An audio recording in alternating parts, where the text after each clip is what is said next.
In this video, I'll be showing you step by step how to upload photos inside of Sheer.com. It is super easy to do. So the first thing you need to do is open up Sheer.com like you usually would.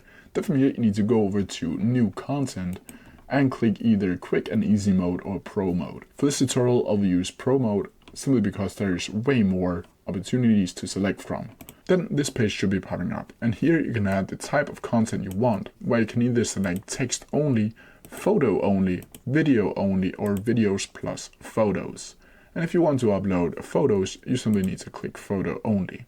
Then from here you need to go over to upload zone, where I can choose your files that you want to upload.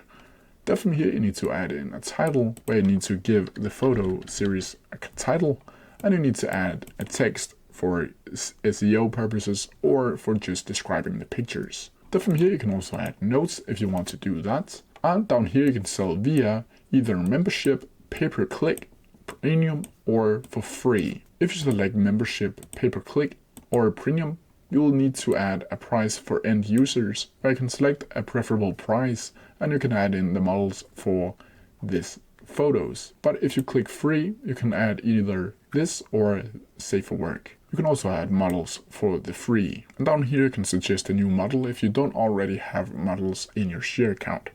Down here you can release it.